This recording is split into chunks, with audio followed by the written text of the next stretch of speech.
Question जो था math olympiad में आया था, इसको सॉल्व करते हैं। ठीक है, तो हमारे पास जो गिवन इक्वेशन है क्या है, गिवन इक्वेशन, इससे हमको x की वैल्यू फाइंड करना है, क्वेश्चन मार्क x में है।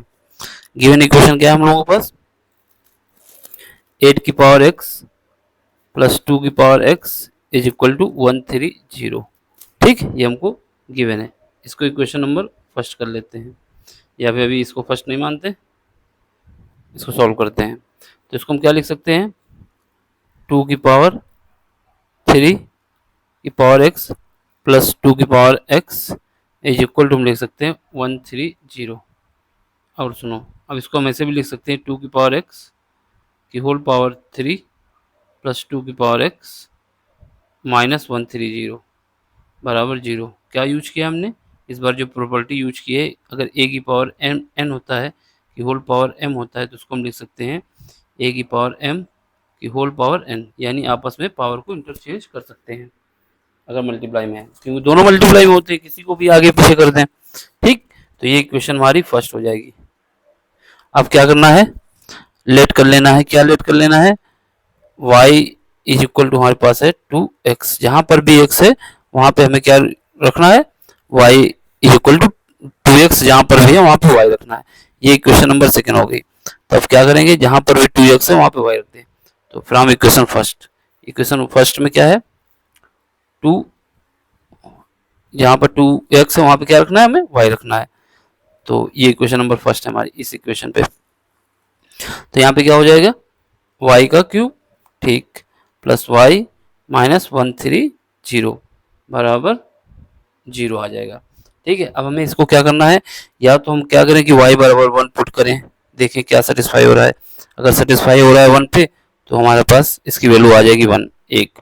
फिर y बराबर 2 पुट करें, तो फिर देखिए सेटिस्फाई हो रहा, अगर सेटिस्फाई हो जाता है तो वो आ जाएगी। तो ऐसे करके हमको सेटिस्फाई करना होगा। तो फिलहाल हम क्या करेंगे, इसको हमको यहाँ से देखने में लग रहा है कि अगर y बराबर 5 रख दिया जाए, क्योंकि y का क्यूब, 5 का जो क्यूब होता है 125 होता है, और प्लस 5 हो जाएगा तो ये 30 हो जाएगा। ये हमको देखने में आ रहा है। तो हम क्या करेंगे, पुट कर देंगे, putting y is equal to 5, y is equal to जब 5 पुट करेंगे तो हम देखते हैं क्या होता है। y बराबर पुट करो 5, जहाँ ये इक्वेशन पे ऊपर वाली में, equation number 3, in equation 3 put करो y बराबर 5, y बराबर 5 करो तो y का क्यूब हो जाएगा, 5 का क्यूब हो जाएगा, प्लस 5 हो जाएगा, माइनस 130। तब इसको सॉल्व करेंगे तो यहाँ से आ जाएगा 125 प्लस 5 माइनस 130, तो ये बराबर आ जाएगा 130 माइनस 130 बराबर 0। इसका मतलब इसका एक फैक्टर 5 है, इसलिए क्या होगा, इसका एक फैक्टर जो होगा 5 होगा। इसलिए हम कह सकते हैं y माइनस 5 जो है बराबर 0, एक इसका फैक्टर है। ठीक, किसका फैक्टर है, इसका। अब हम इसको क्या करेंगे, y माइनस 5 से डिवाइड कर देंगे, किसको, इक्वेशन नंबर, तो इसके दूसरे फैक्टर भी निकल आएंगे। चलो, इन इक्वेशन कौन सी है, थर्ड, डिवाइडिंग, किससे डिवाइड करेंगे, y माइनस 5 से डिवाइड करते हैं। चलो डिवाइड करते हैं, जब डिवाइड करते हैं तो क्या है, y माइनस 5, ठीक, इससे डिवाइड कर रहे हैं, किसको डिवाइड कर रहे हैं, हमारे पास क्या है, y cube plus y minus 130। ठीक है, इसके अदर फैक्टर निकालने के लिए ना, फॉर टेकिंग अदर फैक्टर, किसके लिए डिवाइड करें, अदर फैक्टर, ये मारने फैक्टर मान लेना। ठीक है, अब हमें क्या करना है, पहले इस क्यूब को हटाना है। तो यहाँ पे क्या करें, वाई स्क्वायर कर दें, वाई स्क्वायर से मल्टीप्लाई कर दो, तो यहाँ पे आ जाएगा वाई क्यूब। जब इसको वाई स्क्वायर से मल्टीप्लाई कर रहे हैं, वाई माइनस 5 को वाई स्क्वायर से मल्टीप्लाई कर रहे हैं, माइनस का 5y। ठीक है, अब इसको हम क्या कर दें, घटा दें, तो ये माइनस प्लस, जब घटाएंगे तो यहाँ से ये कट जाएगा, तो यहाँ पे क्या बचेगा, ये वाई स्क्वायर है, तो यहाँ पे बचेगा प्लस का 5y स्क्वायर, ऊपर प्लस का y माइनस का 130, जो बचा है उसको नीचे उतार लेंगे। डिवाइड करना तो आता है ना सबको। चलो अब क्या करना है, अब इसको फिर डिवाइड करना है, यहाँ पे 5 स्क्वायर को हटाना है, वाई स्क्वायर घटाना है। तो यहाँ पे क्या करें, यहाँ पे अगर हम 5y से मल्टीप्लाई करते हैं इसको, तो इस पे मल्टीप्लाई होगा, यहाँ पे जो रखा जाता है इसका यहाँ पे मल्टीप्लाई होता है। तो 5y का मल्टीप्लाई करो y माइनस 5 पे, तो 5y का मल्टीप्लाई होगा तो कितना आ जाएगा 5y स्क्वायर आ जाएगा, एक 5y स्क्वायर आ जाएगा, ये स्क्वायर, ठीक 5y स्क्वायर आ जाएगा, इसको सही से लिख दें,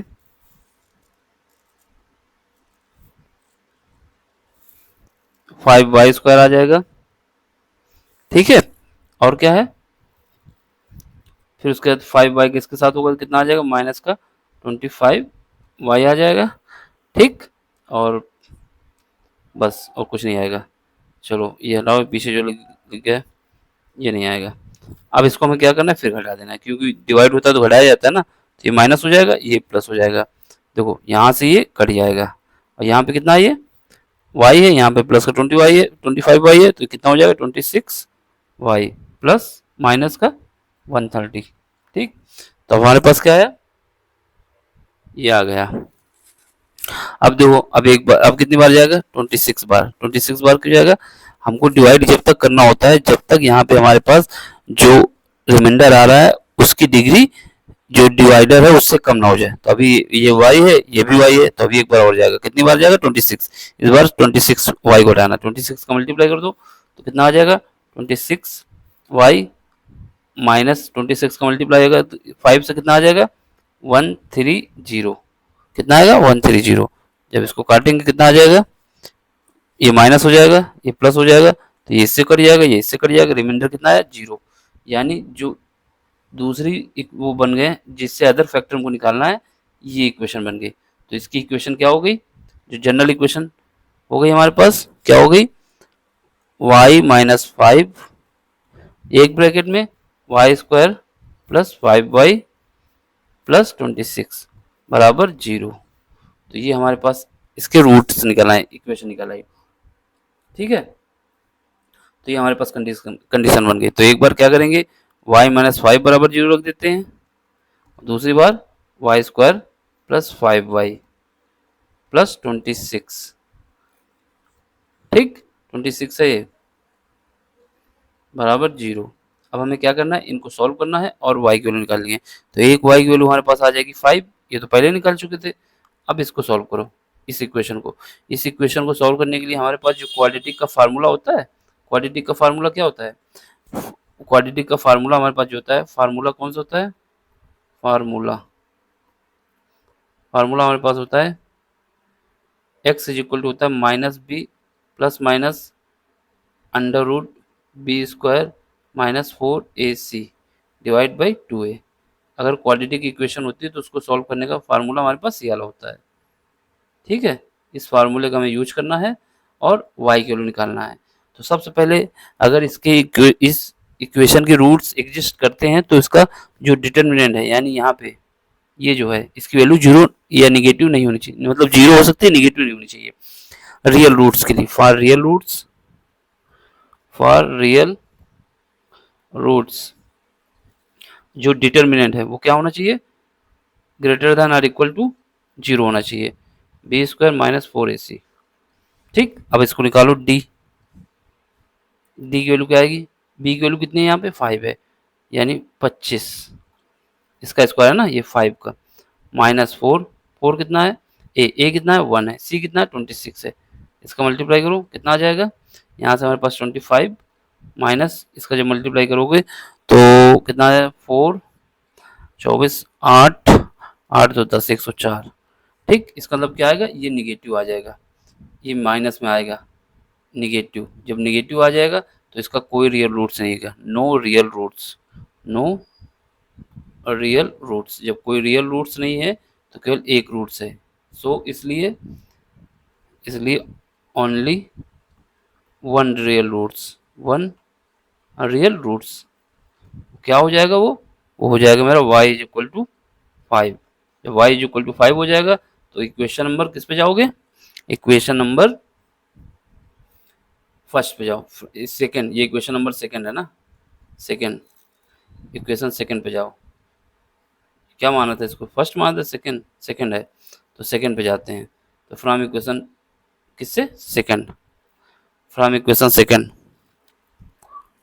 फ्रॉम इक्वेशन सेकंड, सेकंड में आओ, सेकंड में क्या है, y इज इक्वल टू हमारे पास दिया हुआ है 2x, यहाँ पे y है वहाँ पे y इज इक्वल टू 5 रख दो, 5 इज इक्वल टू 2x। अब इसको हम क्या लिख सकते हैं, दोनों तरफ log ले लो, तो log base e 5 is equal to क्या हो जाएगा, ये हो जाएगा log बेस ई 2 की पावर x। ठीक है, अब यहाँ से हम log की प्रॉपर्टी लगाएंगे, कौन सी प्रॉपर्टी, कि log base e divide by 5 is equal to x log base e 2। कौन सी प्रॉपर्टी लगी है, प्रॉपर्टी ये लगी है कि अगर अगर log बेस ई a की पावर n है तो हम क्या लिख सकते हैं, इसको n को आगे ले आएंगे, log बेस ई a, यानी n आगे आ जाएगा, ये वाली प्रॉपर्टी हमने लगा दी इसमें। ठीक, ये log की प्रॉपर्टी लग गई। अब क्या करेंगे, इससे डिवाइड कर देंगे, तो x इज इक्वल टू हमारे पास आ जाएगा log base e divide by 5 और log base e divide by 2। अब एक प्रॉपर्टी और लगेगी, क्या लगेगी, जब log में डिवाइड होता है तो इसको ऊपर लिख देंगे, क्या लिख सकते हैं, log, हाँ इसको ऊपर क्या लिखोगे, इसको ऊपर भी लिखना चाहते हो तो लिख दो, बाकी तो आंसर तो यही हो जाएगा। तो इसको हम ऐसे लिख सकते हैं, जब डिवाइड होता है तो log base e 5 divide by 2, तो हमारा फाइनल आंसर इसका क्या निकल के आ जाएगा, ये। ठीक, ये डिवाइड बाई 2 का सर, एक मिनट, ये ऐसा नहीं लिखेंगे, जस्ट मिनट, ये बेस जो होता है यहाँ डिवाइड में जो होता है ना केस, ये इसका जो बेस होता है वो हट जाता है, यानी जो बेस जैसे ई यहाँ पे दिया है, या तो ऐसे लिख दो, एक तो आंसर ये हो गया आपका, ये भी आंसर है आपका। ठीक, इसको थोड़ा और बढ़ा के लिखना चाहते हैं तो ऐसे लिख सकते हैं कि यहाँ पे जो बेस होता है वो हट जाएगा, बाकी वैसे ही रह जाएगा। क्या प्रॉपर्टी लगी, एक्स इज इक्वल टू हमारे पास हो जाएगा लॉग, ये जो बन जाएगा बेस में जाके 2 और 5। कौन सी प्रॉपर्टी लगी हम लोगों की, प्रॉपर्टी ये लगी है कि log base e divide by b, sorry base e log base e b divide by log base e a, इसको हम लिख सकते हैं log बेस ए, जो नीचे है उसको बेस बना दो और जो ऊपर है उसको ऐसे लिख दो, तो ये वाली प्रॉपर्टी का यूज करके हम इसको ऐसे भी लिख सकते हैं। तो ये हमारा आंसर रहा। ठीक, थैंक यू फॉर वॉचिंग। समझ में आया है तो सब्सक्राइब करें, शेयर करें, लाइक करें, कमेंट्स करें। Thank you for watching.